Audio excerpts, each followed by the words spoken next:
Kung ikaw ay fresh milk, so meron dito 22 lang. So mura mga drinks dito guys. So may mga butter, yan. May ano nga to? Ayan, yogurt. Sorry. Meron din tayo dito. Maslo, butter yan. O yan, ginagamit ko yan. May cheese guys. Ito cheese. Iba't ibang klase ng cheese yan. So itong itlog, medyo pricey kasi ang itlog ngayon. Ngayon, pricey naman oh. Ito, so 30 pieces na po. So 137.90. So bilhin tayo ng isa. Mahal to kasi minsan 89 lang to eh. Ito inaabangan ng lahat. So ito gulay. So bibili ako ng isa, baby spinach. So magkano ang presyo? 34.80. So magsinigang kasi ako kaya kailangan ko to. Ito, meron din dito mga hotdog. So bili tayo ng isa. Ito, yan.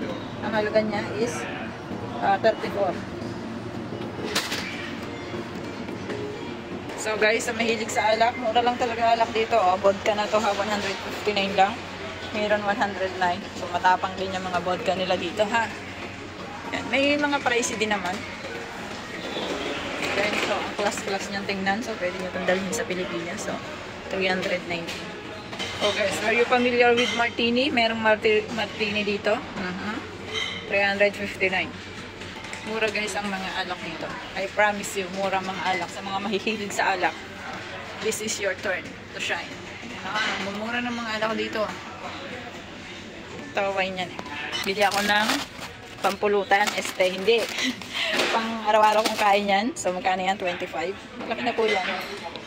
So may lace din dito guys. Yan, 57 itong medyo malaki. Tapos yung maliit lang, 36. Pero hindi kasi ako mahilig sa maalat. Kaya pass tayo dyan. Portion. Usapang karne na tayo, no? So, yan. Kuha tayo ng karne, guys. So, dahil mga naka-yellow siya, ibig sabihin siya ay sale. Hanap tayo ng medyo mura. So, ito. Let's see. This one. Sabi niya dito, hindi kasi makita eh. 111 siya. Pero dahil sale siya ay makukuha ko lang ng 65. So, isang buong manok na yan. So, maganda naman yung quality niya. So, go for it na tayo. Lusin lang natin. Kasi mukhang marami na agad ako na pamili. Ang totoo naman, konti pa lang kasi gawa ng chicheria.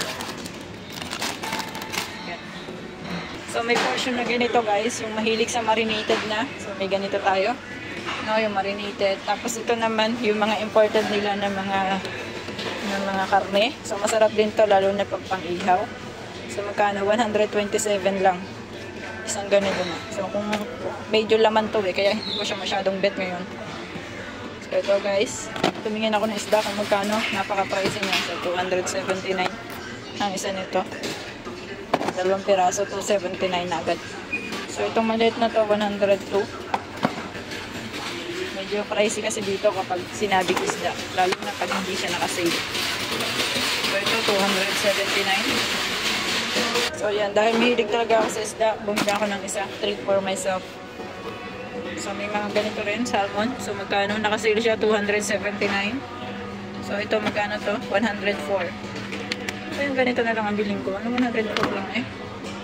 Guys, ito yung mga fresh na, hindi to import. Dito to talaga.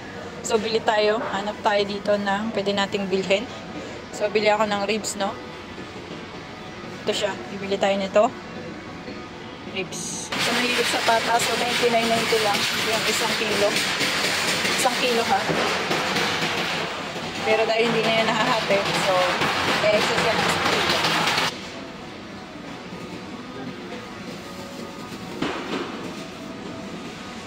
So, makikita nyo yung presyo. Ilalagay niya kung magkano yung presyo nun. Ayun, kinuha ko yung medyo malaki. Bili tayo ng maliit na Yeah. So, ito yung atay ko. So, 11 lang siya. Maliit lang. Kasi gagamitin ko lang yan sa pagluluto. So, ito naman karne ko. Wait lang. So, yung karne ko guys, mura lang to. So, 185 kg. So, malaki na siya. Ilang kilo ba to? 1.6 kilogram. So, mahigit 1 kilo kalahati. So, mostly, pag ganyan ang mga pinamili ko, good for 1 month na yan pag wala akong bisita. Tingin tayo ng giniling. So, nakasale ang giniling ngayon. So, bili tayo. Sabi niya, 59.90 daw ang isa. So, ito. Bili tayo ng isa, no? So, guys, kung sa ulam, mapapansin nyo, murang mga ulam dito. Ang mahal dito yung mga gamit sa bahay. Yan. Pero yung mga grocery, mura lang. Kung matipid kayo sa ulam, ha? Yan. Ito tayo sa ibang portion ng gulayan naman. Gulayan tayo, guys. Gulayan. Ito. Hindi ka nawawala sa recipe ko kasi ito. Paprika. Puno na yung ating grocery. Wala pang ano. So, bili din tayo nito. Sili. Kasi tayo ay may cashew ng siling maganda. Ang maliliit.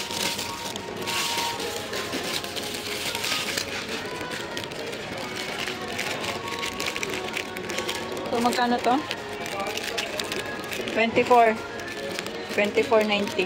Apat ang piraso na sili. Meron silang mga pa-plastic para sa mga, sa mga gulay.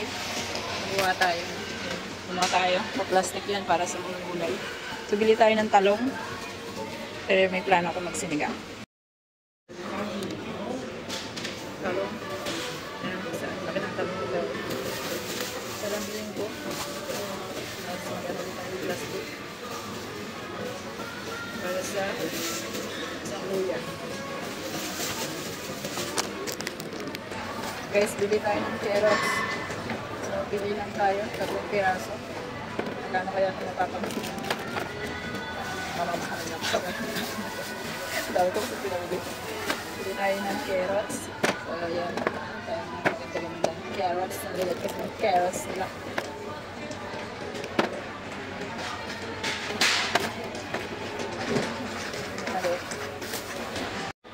Ito, bili tayo ng avocado. Dalawa lang. Ito guys, bili tayo. Isang bungkos. Isang ganito. So, kano ba ito? Sabi niya is 29.90. So, 30 lang ito. Mura. Ito, may kalabasa din dito. Saka ng maliit lang. So, yan. Kalabasa siya. Pili tayo ng isang kamatis, guys. So, ayan. Isang kamatis. Magkano lang ito? 44. Kamatis. 44. Ito, pipino to dito. Nakakala ko dati upo. So, 19 lang siya. 20 lang. Ito yung mga gulay. Ay, prutas, I mean. May banana. So, may orange, may pinya, tsaka may melon, may watermelon, may kiwi, tsaka may mansanas. Yan yun naman guys yung pinamili ko. Yan yun naman. Yan. Mamaya natin malalaman kung magkano yung lahat.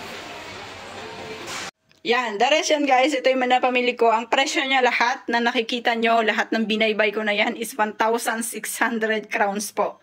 So, kung bibili kayo ng mga sabon nyo, sabon sa gamit nyo sa katawan, sabon sa damit. So, yan. Mga essential din kasi yon. So, wala po siya dyan sa ginrocery ko na yan. More on, ito, gulay lang halos lahat. Gulay. At saka yung tatlong ng karne. Tatlong different kinds of meat. Yan. Ang aking manok, baboy, at saka yung giniling. Yun lang yung naiba, more on gulay and yan, yung mga nakikita nyo na yan. So, yan lang po, 1,600 na. So, kung isipin nyo, bibili kayo ng mga gamit sa katawan nyo, especially kung babae ka, tapos may mga bigas, so kulang talaga ang 3,000 sa isang buwan. So, yan. Kayo na guys ang bahalang kayo na guys ang bahalang mag-isip.